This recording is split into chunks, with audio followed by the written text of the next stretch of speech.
Halo, apa kabar? Ini kembali lagi kita ketemu di edisi akhir pekan.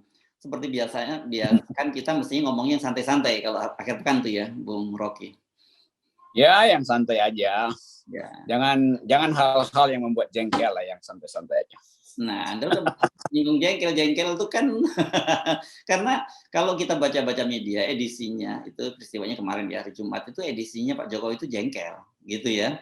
Ada jengkel ke Polri dan TNI yang pakai seragam dari luar negeri, CCTV masih beli luar negeri, para Indonesia masih bisa, jengkel kepada para menterinya, lengkap nih menterinya yang dimarahin mulai dari Erick Thohir, mulai dari Menteri Pertanian, Menteri Kesehatan, sampai Nadiem. Wah, karena semua menggunakan banyak sekali anggaran kita yang menggunakan produksi dari luar negeri. Sementara pada Nadiem ini dianggap penyerapannya sangat rendah. Jadi ditanya apa ada mulai nggak bersemangat ini untuk bekerja.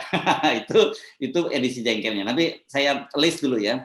Kemudian, nah yang saya kira sangat lagi viral juga di media sosial ini adalah artikel dari The Economist ya.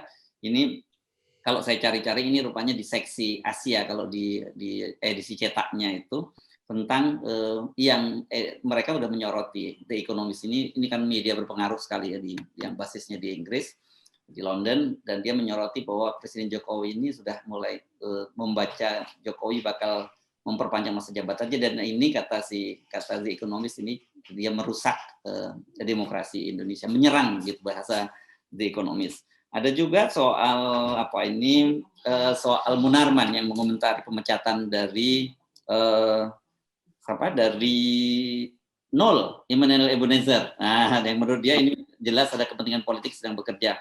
Satu lagi, nah berkaitan tadi dengan memperpanjang masa jabatannya, akhirnya Gerindra di MPR juga memperkuat fraksi-fraksi yang menolak untuk melanjutkan untuk mengamandemen. Jadi sudah posisinya 6-3 lah kalau di parlemen, Bung Rocky.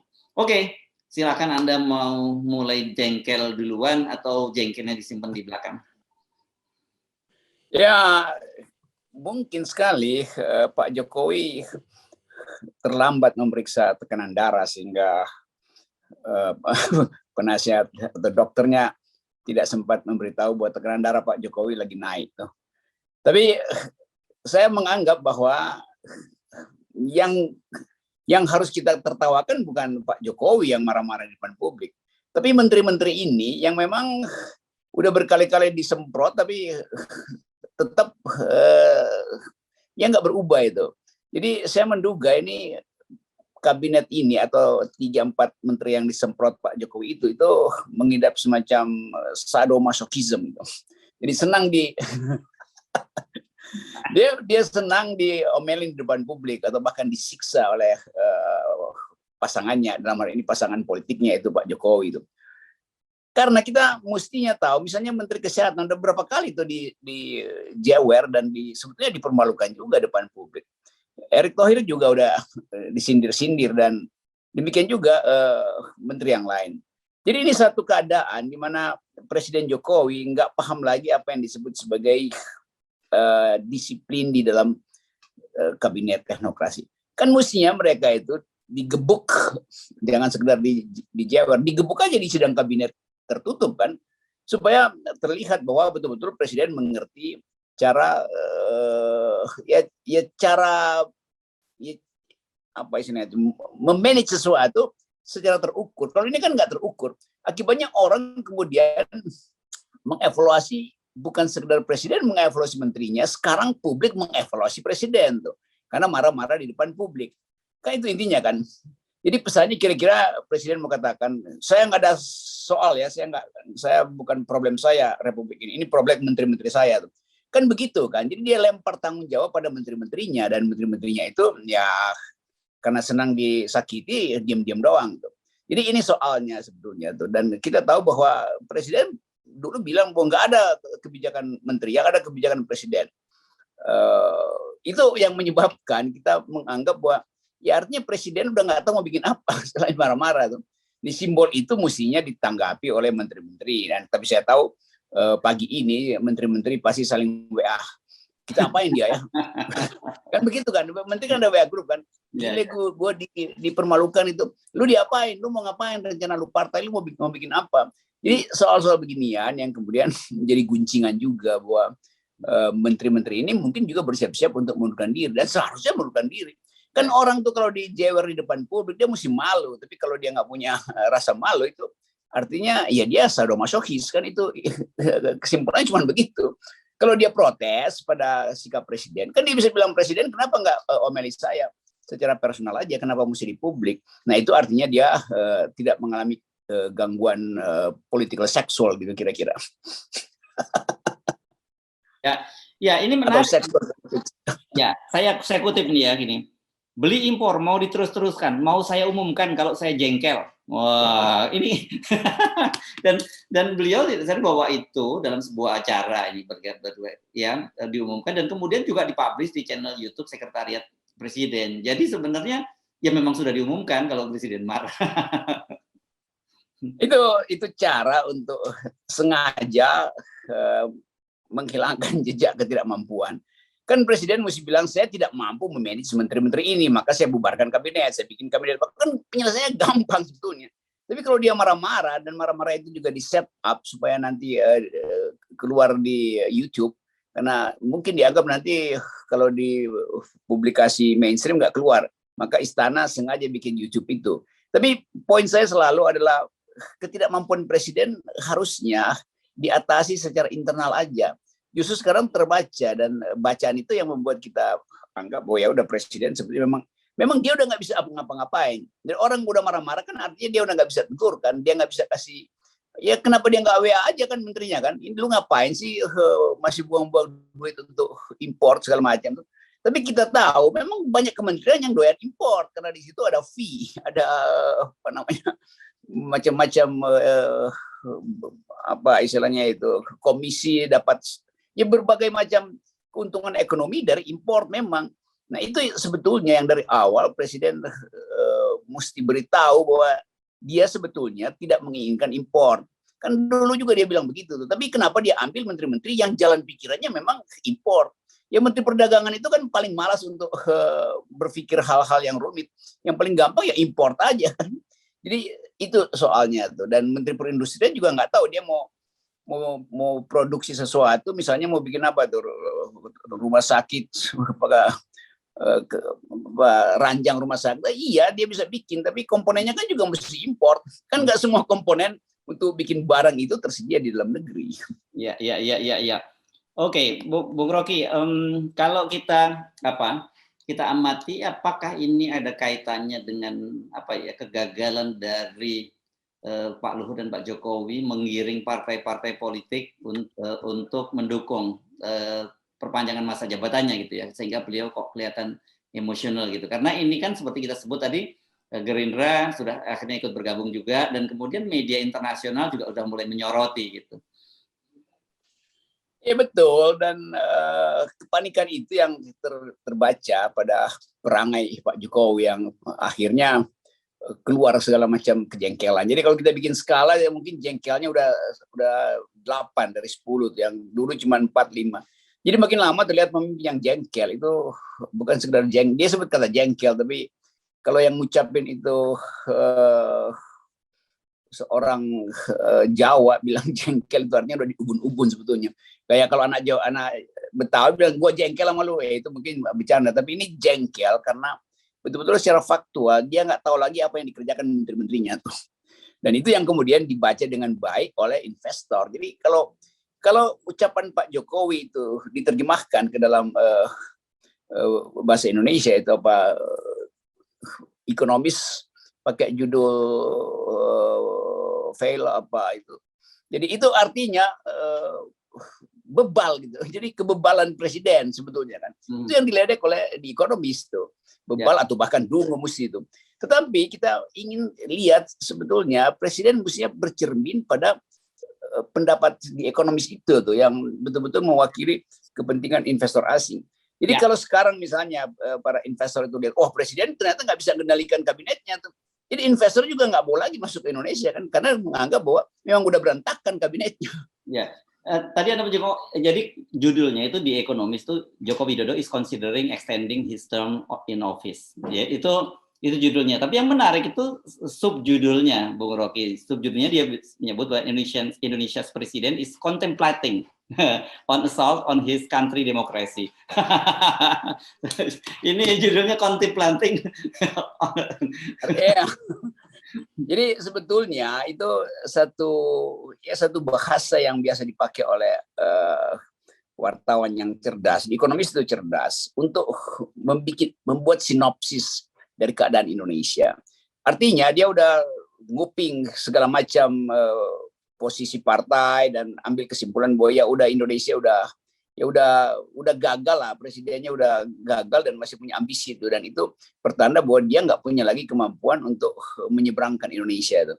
Apalagi kalau edisi berikut dia lihat presiden marah-marah, dia akan terangkan ulang bahwa memang pada akhirnya yang diperlihatkan oleh presiden hanyalah ketidakmampuan itu, karena nggak ada di dalam tradisi demokrasi seorang presiden itu memarahi anak buahnya di depan publik tuh. Bukan sekedar sinyal buruk bagi peradaban manajemen kekuasaan, tapi sinyal buruk bagi luar negeri. Dan kita diintai terus kelemahan kita di mana. Ekonomi sudah membocorkan kelemahan Presiden Jokowi itu hari ini. Bahwa dia tetap berambisi walaupun dia tidak mampu, kira-kira gampangnya begitu. Nah, dan ini karena kalau berkaitan dengan contemplating, kontemplasi tadi itu ya, sebenarnya Jawa ini kan dikenal sangat mampu mengendalikan emosi gitu ya. Dan kita kadang-kadang kan kalau dulu zaman Pak Harto kita cuma bisa menduga dari bahasa tubuhnya kita tahu Pak Harto marah gitu. Dan kemudian nanti biasanya ini pengalaman saya dulu waktu masih jadi wartawan di Istana Presiden ya, Bung Rocky ya. Biasanya kita dapat bocoran gitu ya. Jadi kita nggak pernah dapat langsung kemarahan langsung. Paling pernah yang Pak Harto menyatakan nanti saya gebuk. Nah itu pun dengan nada datar, senyum marah, dia tidak nyebut marah, tapi orang tahu, wah ini serius, dan benar tuh, kemudian ada yang digebuk betul kalau itu. Nah ini kita tunggu nih, kejengkelan ini berkaitan dengan reshuffle, karena katanya kan memang mau ada reshuffle kan gitu.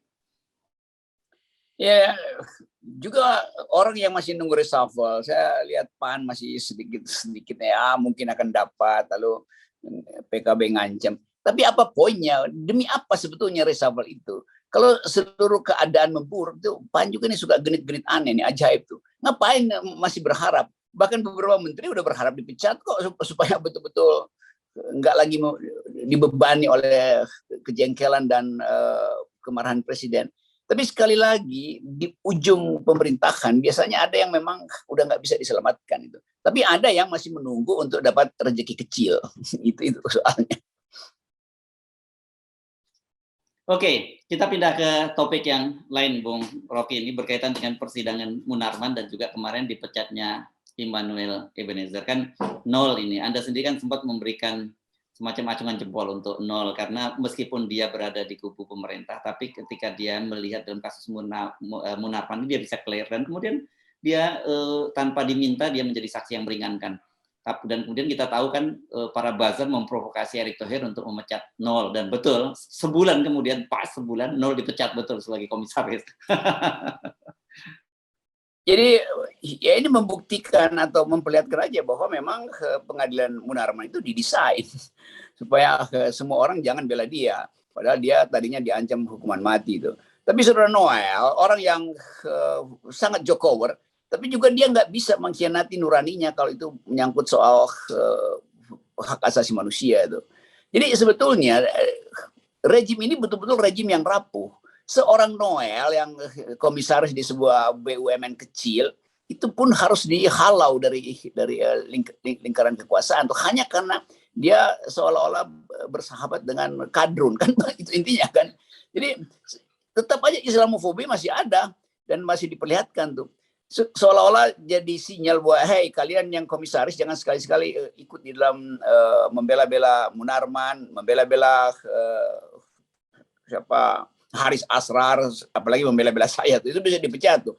Padahal ini aktivis-aktivis yang ada di istana kebanyakan juga kan sahabat-sahabat kita sebetulnya yang kecemplung di istana karena keburu jadi fanatik. Kita nggak persoalkan itu. Kita hanya minta mereka, oke, Anda ada di istana karena kebutuhan uang, oke, karena keinginan untuk jadi kacung ya boleh aja, tapi jangan lupakan soal yang paling mendasar yang menyatukan kita masyarakat sipil, yaitu human rights, demokrasi segala macam. Jadi ini petunjuk bahwa memang yang ditulis oleh The Economist itu benar, bahwa demokrasi kita betul-betul udah ya udah hancur aja tuh, sehingga membela pun di pengadilan yang merupakan hak setiap warga negara untuk menyatakan pikirannya bila diminta untuk bersaksi di pengadilan, itu dihalangi oleh kalangan dungu ini, baser-baser dungu ini kan. Dan baser dungu ini berinduk pada Erick Thohir karena dipiara oleh Erick Thohir. Jadi disuruhlah baser-baser itu menghajar Noel, lalu jadi alasan pada saudara Erick Thohir untuk memberhentikan Noel. Erick Thohir lupa bahwa dia sedang menjadi calon presiden tuh, mencalonkan presiden. Nanti orang tanya, Anda do you speak human rights, Mr. Presiden wannabe? Nanti akan ditanya begitu, lalu dia bilang, saya paham, loh kenapa Anda pecat Noel? Jadi persoalan lagi. Jadi Erick Thohir lagi nabung liability justru dengan memecat Noel. Di situ dungunya tuh. Dan kita sebenarnya bersyukur masih ada orang-orang seperti Noel itu ya, Bung Rocky. Dan saya kira kita pun harus bersikap sama seperti Noel itu. Jadi ketika kebenaran, meskipun itu dinyatakan oleh orang pemusuh kita, ya kita mesti mengafirmasi itu sebagai sebuah kebenaran gitu. Jangan karena kebencian kita kemudian kita berlaku tidak adil kan pada orang-orang itu. Ya itu pentingnya kita pastikan ini pengadilan yang membahayakan hak asasi manusia. Nah mereka yang menghalangi orang bersaksi untuk menegakkan hak asasi manusia itu artinya menghalangi pesan demokrasi yang seluruh pasal tentang hak asasi manusia itu diadopsi di dalam konstitusi kita. Jadi Erick Thohir betul-betul nggak paham demokrasi, juga nggak paham konstitusi. Ngapain dia mau jadi calon presiden? Kan dungu namanya kan. Kan mestinya dia justru datang dengan mengatakan saya yang bertanggung jawab terhadap saudara Noel sebagai bawaan saya, dan dia sebagai warga negara berhak untuk memberi kesaksian di pengadilan karena ini demi menegakkan hak asasi manusia. Kalau itu dia dapat poin besar dari LSM saudara Erick Thohir. Tapi karena dia tidak mampu berpikir abstrak, dia hanya mampu berpikir oportunistik, maka dia pecat Noel. Kenapa? Karena dengan itu seolah-olah dia dapat salut dari cebong-cebong ini kan. Dia lupa bahwa dia itu calon presiden, mestinya ada di atas isu-isu bodoh semacam ini. Itu sayangnya tuh saudara Erick Thohir itu. Ya. Ini penasihatnya yang kurang, penasihat politiknya yang tidak punya pandang ke depan, perspektif ke depan. Dia mesti belajar pawang dulu untuk melihat ke depan gitu. Ya mestinya begitu kan, ya orang-orang yang direkrut Erick Thohir kan nggak ngerti apa yang disebut prospek demokrasi Indonesia dan bagaimana Indonesia itu keluar dari jebakan otoritarianisme. Jadi ini anak-anak atau lingkungan Erick Thohir ini betul-betul ya orang yang nggak punya sense of ethics atau sense of urgency bagi justice gitu. Jadi seolah-olah menjadi anak buah Erick Thohir itu hanyalah menjilat-jilat dan lalu disodorkan keputusan. Saudara Noel ini, ya bagaimana kita jadi gampangnya begini, apalagi yang mau dijagokan oleh Erick Thohir kalau hal yang paling elementer untuk jadi presiden yaitu paham konstitusi, dia nggak sama sekali, dia buta huruf terhadap konstitusi, buta huruf terhadap hak asasi manusia. Lu ngapain masih mau jadi presiden? Diketawain, ya diketawain pawang lah. Oke, Bung Rocky, supaya jangan kita berlanjut karena ini akhir pekan edisi Jengkel Presiden, jadi jangan kita lanjutkan lagi dan kita mesti mengakhiri perbincangan kita kali ini ya, Bung Rocky, dan mudah-mudahan saja besok hari Ahad kita juga tidak lagi datang dengan isu yang terlampau berat, tapi saya nggak jamin ya, karena lihat situasi sekarang ini kelihatannya politik di dalam negeri eskalatif ini setelah ada penolakan dari enam pendukung partai-partai di parlemen dan 4 diantaranya adalah pendukung presiden. Saya amati cara apa lagi kira-kira yang akan dilakukan oleh kelompok pendukung perpanjangan masa jabatan ini. Ya kita lihat nanti besok hari Minggu itu ada 2 kubu yang saling kirim sinyal melalui media massa atau Twitter. Itu mereka yang barusan dipermalukan oleh presiden dan kelompok presiden yang justru senang karena presiden berhasil mempermalukan orang-orang yang mereka nggak suka tuh. Ya. Tapi bagi kita senang-senang aja karena setiap kekacauan di istana itu mempercepat end game dan kita senang itu. Baik, Bung Rocky. Sampai jumpa lagi. Salam 0%. 0 adalah 0.